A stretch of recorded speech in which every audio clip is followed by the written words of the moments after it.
Баршаға сәлем достар, танымал жұлдыздар туралы қызықты ақпараттар беретін Хамид Official YouTube арнасы назарларыңызда. Бүгін көпшіліктің сұранысы бойынша КВНшік, актер, кинопродюсер, тележүргізуші Нұрлан Қоянбаев туралы қызықты ақпараттарды ұсынатын боламыз. Өздеріңізге белгілі Нұрлан Қоянбаев қазіргі таңда Қазақстандағы миллионер жұлдыздардың көш басында тұрған өнер иесі. Продюсердің қазіргі табысы, жеке өмірі туралы осы видеодан толық біле аласыздар. Қоянбаев Нұрлан Нұғманұлы 1979 жылы 19 шілдеде Қызылорда облысы Шиелі ауданы Шиелі қаласында өмірге келген. Нұрлан отбасында тұңғыш перзент. Анасы Нұрланды жастайынан түрлі үйірмелерге беріп, белсенді зерек бала болуына қолдау көрсетеді. Бала кезден өнерді сүйген жігіт мектеп қабырғасында түрлі іс-шараларға қатысып, белсенділік танытады. Сабақ үлгерімі де жақсы болғандықтан 1996 жылы мектепті үздік аяқтап, Алматы қаласындағы Әл-Фараби атындағы Қазақ ұлттық университетінің тарих факультетіне оқуға түседі. Жаңа қала және шығармашылық орта Нұрланды шыңдай түсті. Осылайша университет сахнасында КВН ойындарына қатысып жүреді. 1998 жылы, яғни екінші курс оқып жүрген кезінде Нұрлан республикалық КВН ойындарында өнер көрсете бастайды. 2000 жылы оқуды аяқтаған жігіт өнер саласына бет бұрады. Бастапқыда Астана KZ командасымен жоғары лигада ойын көрсетсе, кейіннен халықаралық КВНге қатысуға мүмкіндік алады. 2001 жылы Нұрлан Қоянбаев өнердегі достарымен бірге хабар арнасындағы Шатақхана әзіл оспақ жобасын қолға алады. Нұрланды теледидар арқылы танытқан осы Шатақхана еді. Ал 2003 жылы Қызық радиосы бағдарламасының тұсауын кеседі. Бұл уақытта телеарналардан бөлек КВН сахнасында ойнап, көпшілікті тәнті етіп жүреді. Оның таланты тасып тұрған сәтте еңбегі бағаланды, яғни 2003 жылы Қазақстан КВН одағының үздік ойыншысы болып танылады. Ал телеарнада Қызықстан, әңгіме болсын, әзіл студио, тойбастар, қазақша концерт сынды 10-ға жуық бағдарламаларда бой көрсетеді. Тіпті теледидарда штаттан тыс сценарист болып та әзіл жобаларына түрлі сюжеттер шығарады. Одан бөлек Ресейде өткен КВН ойындарында казахи командасы болып қатысып, көрерменді күлкіге қарық қылады. 2004 жылы Нұрлан Қоянбаев Астаналық аграрлық университетінің проректорының көмекшісі болып жұмыс жасай бастайды. Университет қабырғасында ол өзінің болашақ жары Әйгеріммен танысып қалады. Осылайша екеуі кездесіп жүреді. КВН ойынын жан-тәнмен сүйген жігіт Ресейде де өзіне қараталды. Осылайша 2006 жылы Ресейдегі КВН лигасында үздік ойыншы атанады. 2008 жылы Францияда өткен намыс дода сайысына Қазақстан елде қатысады. Ұлттық арнадан көрсетілетін бағдарламаға Нұрлан жүргізуші болып барады. Бір қызығы, сол жылы Нұрлан ғашығы Әйгерімге үйленген еді. Осылайша Францияда болған намыс дода жобасы арқылы жас жұбайлар Парижде тегін бал айын өткізіп қайтады. 2009 жылы экономика және құқық академиясында қаржы мамандығы бойынша білім алады. 2011 жылы бұл оқуды аяқтаған соң, араға бір жыл салып Қазақ ұлттық университетінде халықаралық қатынастар факультетінің магистратурасына құжат тапсырады. Оқу мен өнерді қатар алып жүрген Нұрлан 2013 жылы Қазақстан ұлттық арнасындағы түнгі студия ток-шоуының жүргізушісі болады. Түрлі саладағы танымал жандарды қонаққа шақыратын осы бағдарлама еліміз бойынша ең көп көрілетін жобаға айналып, көпшіліктің көзайымына айналды. Тіпті қытайлық актер Джеки Чан Ананди рөлімен танымал үндістандық актриса Авика Гор арнайы қонақ болған еді. Қоянбаев келген әрбір қонақпен әзілдесіп, ойын ойнап, шоудың қызықты өтуіне барын салады. Тіпті 2015 жылы түнгі студия бағдарламасына елбасымыз Нұрсұлтан Әбішұлы Назарбаев арнайы қонақта болып, баршаны таңғалдырды.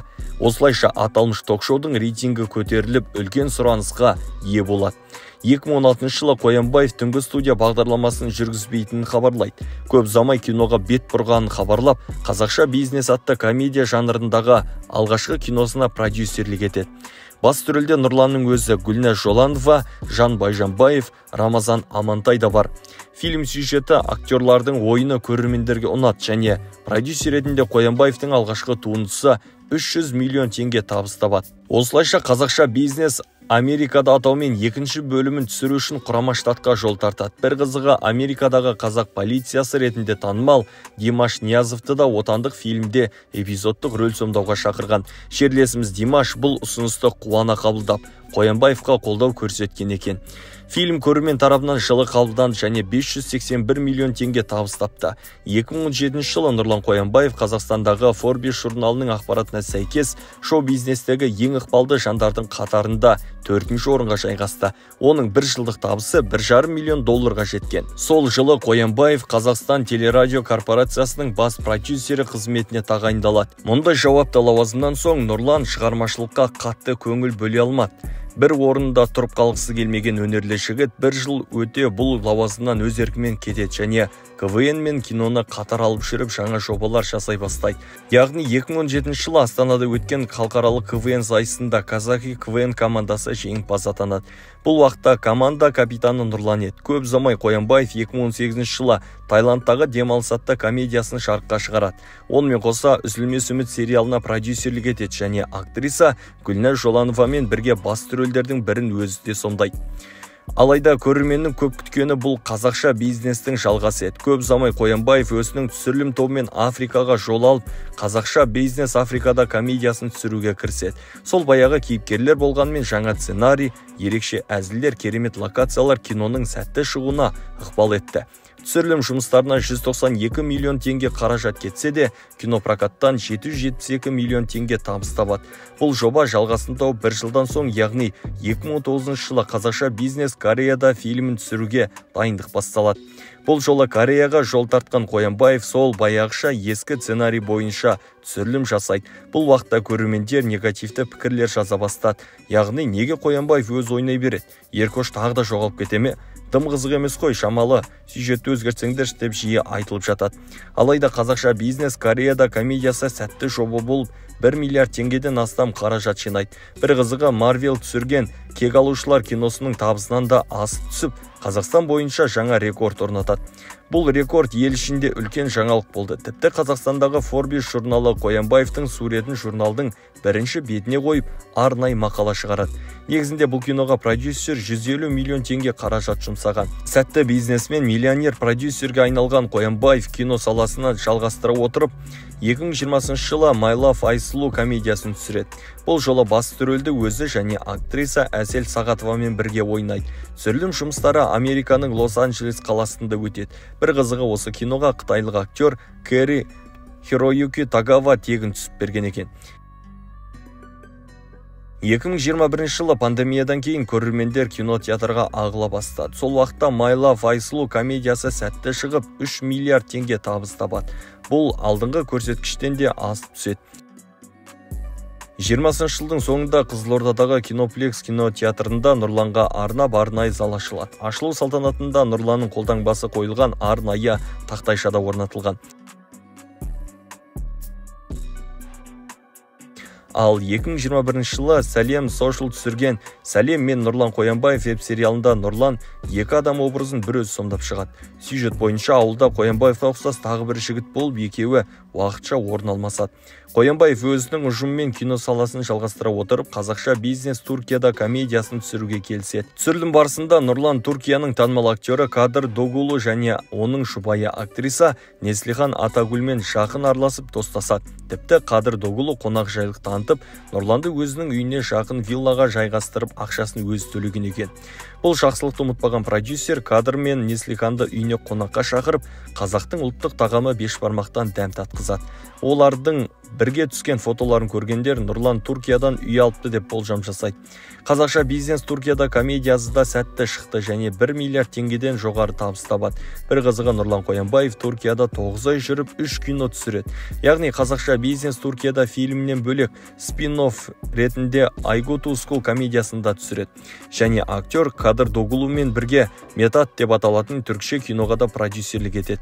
Аталмыш кино шетел нарығында, яғни Түркияның кинотеатрларында жарыққа шығатын болады.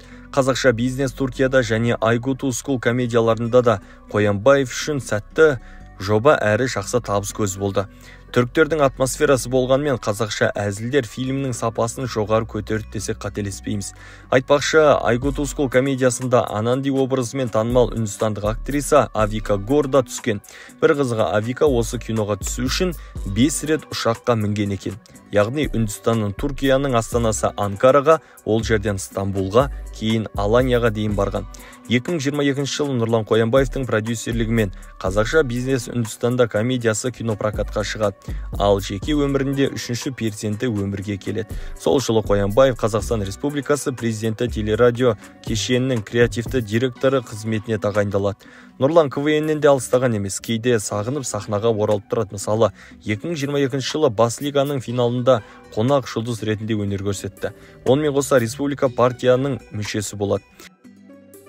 Қазіргі уақытта продюсер жаңа фильмдер түсіруді жоспарлауда. Кинопродюсердің табысы жыл сайын өсіп барады. Ол өзі құрған Қазтелепродукт кинокомпаниясының жетекшісі. Бір жылда 30 миллион теңге табыс тапқан. Сонымен қатар Дәуіт Шайхисламмен бірге Большая Восьмерка продюсерлік компаниясын басқарады. Аталмыш компания кино өндірістен жыл сайын 580 миллион теңге табыс табады. Жеке өміріне келсек, Нұрлан отбасымен Алматы қаласында тұрады. Ата-анасында Алматыға көшіріп алған. Қазір 3 перзенттің әкесі. Оның Алматы және Астана қалаларында үйлері бар.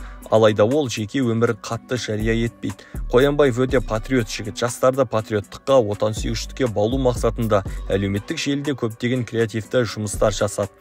Мысалы, еліміздің көк туын Инстаграмға салып, қаншама лайк жинайды екен деп Инстаграмға салады. Барлығы коммент жазып, лайк басады, тіпті президентіміз Тоқаевта.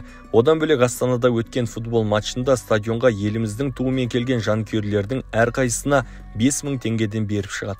2022 жылы республика бойынша Тартылфест жобасын қолға алып, турникке тартылудан жарыс ұйымдастырады.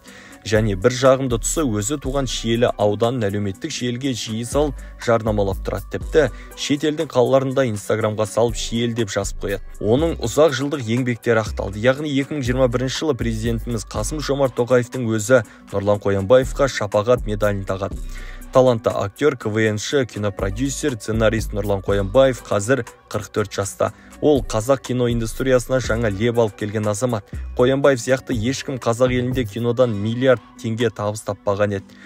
Ол мұны дәлелдеді, шетелдік киноларды артта қалдырды. Достар, Нұрлан Қоянбаевтың шығармашылығы туралы өз ойларыңызды төмендегі комментарий бөліміне жазып отырыңыздар. Ал қазақша бизнес комедиясы туралы ойларыңыз қандай? Өз басым бұл комедиядан шаршадым. Еркоштың жоғалып кете беретінді енді қызық емес сияқты. Және Нұрланның өзі бас рөлде ойнай бергені мен үшін ерсі көрінеді. Бұл менің жеке пікірім, достар. Алдағы уақытта Қоянбаевтан сапалы дүниелер күтеміз. Достар, арнамыздан қай танымал жұлдыздар туралы ақпарат күтесіздер, оны да жазып отырыңыздар. Бұл Хамид Official YouTube арнасы. Ақпаратты дайындаған Хамид, мәтінді оқыған Берік Сабыр. Әлемдік және отандық жұлдыздар туралы ақпараттарды өткізіп болмау үшін арнамызға жазылып қойыңыз. Келесі кездескенше аман сау болыңыздар, достар.